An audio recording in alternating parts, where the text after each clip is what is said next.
कौन है सूत्र? ये वही सूत्र हैं जो इस्लामाबाद, कराची, लाहौर जो कब्जा करवा रहे थे।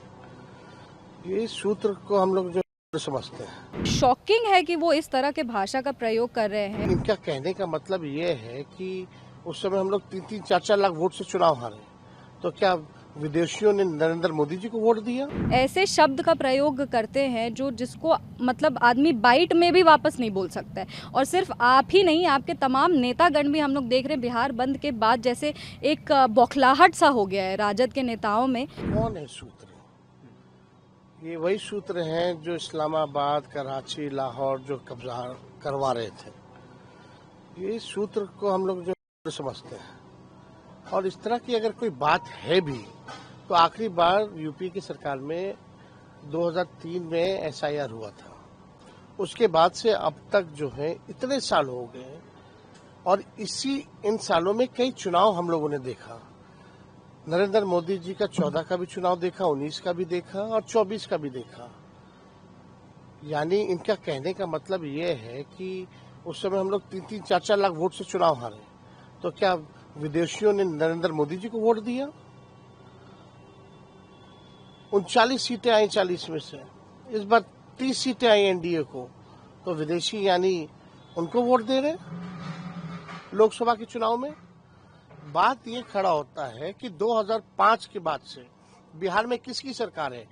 एनडीए की सरकार है, बीजेपी की, नीतीश कुमार जी की सरकार है। 11 साल से केंद्र मंत्री कौन है? केंद्र में गृह मंत्री कौन है? 11 साल से देश का प्रधानमंत्री कौन है?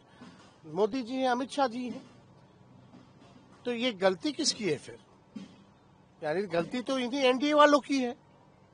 अगर किसी को अगर मिला भी है नागरिकता या वोटर लिस्ट में अगर नाम भी अगर जुड़ा है तो ये इनकी सरकार रिस्पॉन्सिबल है, नीतीश कुमार और मोदी जी रिस्पॉन्सिबल है, क्योंकि 20 साल से बिहार में सरकार इनकी है, 11 साल से केंद्र में इनकी सरकार है।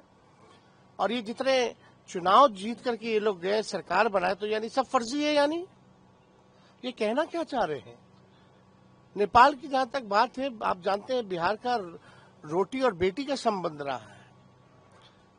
बिहार पुलिस में, बिहार मिलिट्री पुलिस में गोरखा लोग हैं, नेपाली लोग हैं। आर्मी में नेपाली लोग हैं, भारतीय सेना में नेपाली लोग हैं। वहां जाकर के नेपाल में आप प्रचार करते आइए बहाली हो रहा है, आइए हमारे सेना में जुड़िए। ये देखिए, असल में सुप्रीम कोर्ट ने जब से मामले को संज्ञान में लिया है और जब से इलेक्शन कमीशन को सलाह दी है, तब से इनके हाथ पैर फूले हुए हैं। क्यों नहीं मिस्टर ज्ञानेश कुमार जो है आगे आकर के सारी बातों को रखते हैं? अभी कहेंगे कि फलना, अभी ग्राउंड बनाने की बात की जा रही है, फिर बोलेंगे इनके पास कुछ कहने के लिए है नहीं सुप्रीम कोर्ट में कि फर्जी वोटर्स है, फर्जी वोटर्स है। शॉकिंग है कि वो इस तरह के भाषा का प्रयोग कर रहे हैं। हमेशा जो आप राजनीति में जब आ जाते हैं तो इतना तो हमसे ज़्यादा लंबे समय से है, तो इतनी तो जानकारी उनको होनी ही चाहिए कि राजनीति में किस भाषा का उपयोग करना चाहिए। और जो भी हमारे तमाम बड़े बुजुर्ग हैं या हमसे उम्र में बड़े हैं या हमारे युवा साथी हैं, वो सारा हम लोग का बात सुनते हैं। हम लोग जनप्रतिनिधि हैं, हम लोग बिहार को रिप्रेजेंट करते हैं, हम लोग बिहार के बारे में बात करते हैं, बिहार के बच्चे हैं। और जिस चाणक्य की धरती है उसमें आप जिसको लोग बिहार की अस्मिता को हम लोग जब बरकरार रखने का बात करते हैं, तब आप ऐसे शब्द का प्रयोग करते हैं जो जिसको मतलब आदमी बाइट में भी वापस नहीं बोल सकता है। और सिर्फ आप ही नहीं, आपके तमाम नेतागण भी हम लोग देख रहे हैं बिहार बंद के बाद जैसे एक बौखलाहट सा हो गया है राजद के नेताओं में।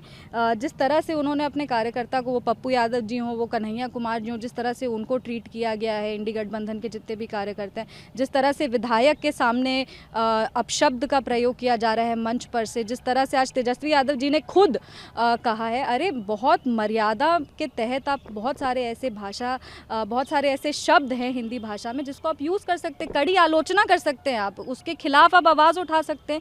इतने सारे शब्द हैं, लेकिन तब भी आप ये ऐसे शब्दों को यूज़ करते हैं मतलब हम लोग सब के लिए अपमानजनक है। आप सब ने हर बिहार युवा नेता का आज सर शर्म से झुका दिया है।